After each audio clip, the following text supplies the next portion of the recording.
Ryan, you know how you beat Tank? Really want to know how to beat him? Don't commit. That's it. Do not commit. You counter him and wait on him.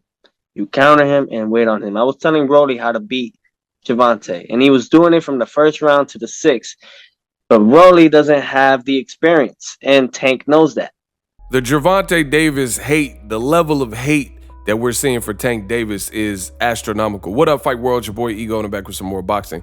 Teofimo says that he's basically giving tips to Ryan Garcia on how to beat Tank.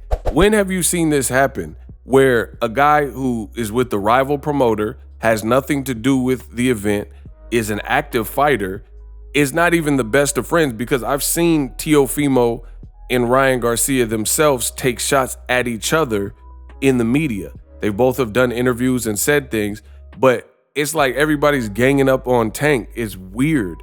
You have all the fighters in or around the division, and it seems like a lot of them have ill will or negative things to say about Tank. And then now you heard the clip at the beginning, you got Teofimo Lopez, and he's trying to coach Ryan to a victory. I mean, this is bizarre stuff, very bizarre stuff.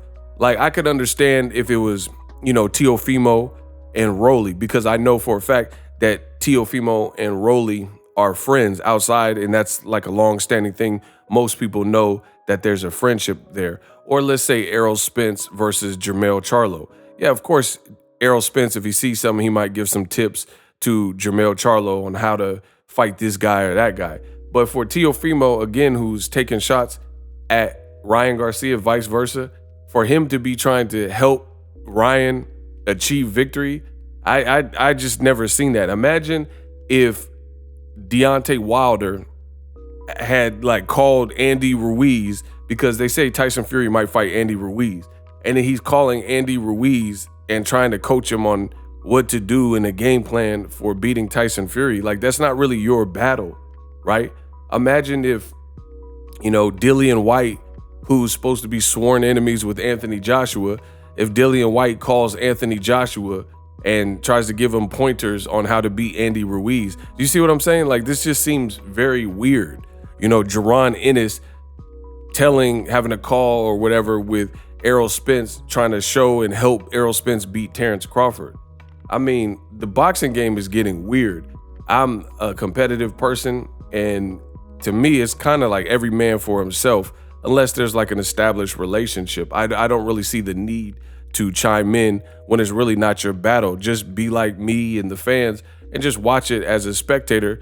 And if anything, you should want to fight the winner instead of trying to help it, help and give pointers.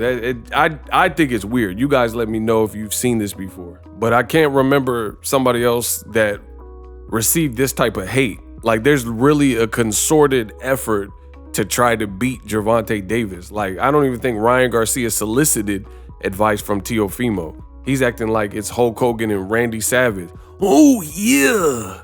Like it's a tag team match, and they're working together on a group project to defeat and dethrone Tank Davis. And this is after Floyd Mayweather did fantasy matches, and he says he wants to see Teofimo Lopez versus Gervonta Davis fight in the near future. So, crazy, very bizarre that Teofimo would put his bid in to try to help and beat Tank Davis. And I mean, he couldn't even beat George Kambosos, who Devin Haney went to his country, Australia, and destroyed him 2 times and effortlessly. I'm not going to say effortless, but he made it look pretty easy. And Teofimo, he couldn't even beat Kambosos. So he was getting whooped in the sparring with Tank Davis back in the day. And how is he the guy that can't beat Kambosos, how is he gonna provide the blueprint for Ryan to defeat Tank when you can't even beat Kambosos? Very weird stuff. Drop your thoughts in the comment section. Best in the business.